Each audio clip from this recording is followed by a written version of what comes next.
Today we are going to be reviewing the LEGO Star Wars 332nd Clone Trooper Battle Pack, or Ahsoka's Clone Trooper Battle Pack. You get 4 clones, the 332nd style. This is Clone Commander Va-Giun. I don't 100% know if I'm pronouncing his name right. He's got the visor. Helmet is the same as all the rest of them. He's just got a little commander badge. Actually, maybe I should point the camera that way. A little commander badge right there. And then you get 2 jetpack troopers. So these guys got the jetpacks on them. We'll turn them around there and show them off pretty soon. And you get 1 standard clone. And yeah, you can take the jetpacks off these guys if you want to make these guys standard clones. But yeah, it recommends to have 2 of these guys as jetpack troopers. So I do as the instruction booklet says and go ahead and throw the jetpacks on them.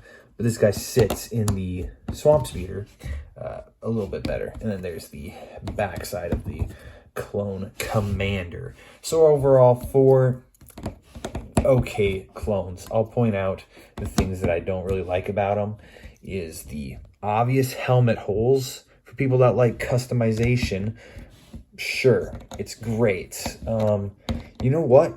For people that like customization and putting these visors and antennas on their clones, why not just include 2 helmets in the battle pack? One without helmet warts.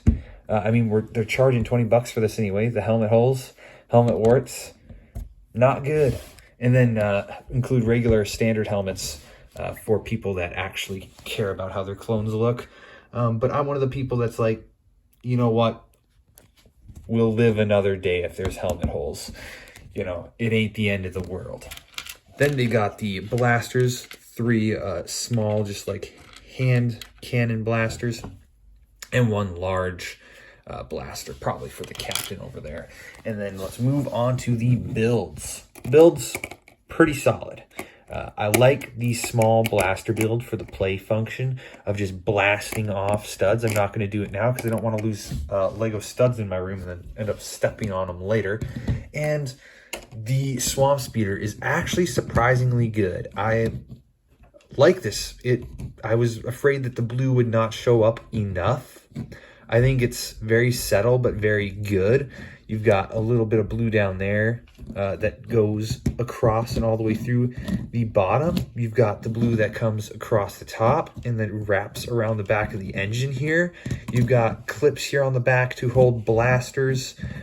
It's a sleek design. Underneath, it's just all the bottom of plates. There's no like those smooth surface rounded off things to make it easier to push, which in my opinion would have made it a bit better because this is a swamp speeder and it's meant to be pushed around, and then it would reduce, I guess, friction or cause friction to go on those parts rather than every other part on the bottom of the set. And then you got the dual stud shooters that can blast off the front there. So pretty cool play features, and it sits 2 clones. So I'll go ahead and throw 2 clones in there.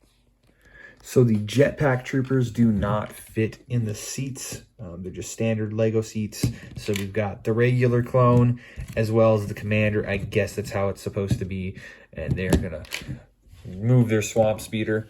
And I guess what you can do with the jetpack clone is have one of them manning the standard cannon, blast it off, and then the other guy can be back up with his blaster and support. And it would be really fun to set up a cool scene and build out on these base plates an actual landscape. I just don't have the parts to do that. That's the big plan one day. One day I'll have enough parts, and one day I will put together something pretty cool. But yeah, overall, this Clone Battle Pack to me, while it's not better than the 501st Battle Pack that we got because there was a few more custom helmet parts with the 501st Battle Pack we got this year, and they also had, they were like heavy troopers, or these ones are jetpack troopers. But yeah, there's good customizability with these. And yeah, I mean, overall, if I said you either had the 501st Battle Pack that released in 2023 or this one that released in 2023 later in the year, I would say pick up the 501st if you haven't yet, and pick up this one later if you've already got that one, because this one's slightly worse than that one, because I think the 501st Battle Pack, which I will link the 501st Battle Pack video for 2023 in the description of this, as well as with my Discord. Go and join the Discord, by the way, if you haven't, because yeah, the Discord is a cool hangout area for all Lego fans. But yeah, this overall, it's solid. I like it. It's not something I'm gonna complain about, unlike the Snow Trooper Battle Pack, which was a little bit disappointing. But yeah, overall pretty good. Good way to get clones. We'll see you guys next time.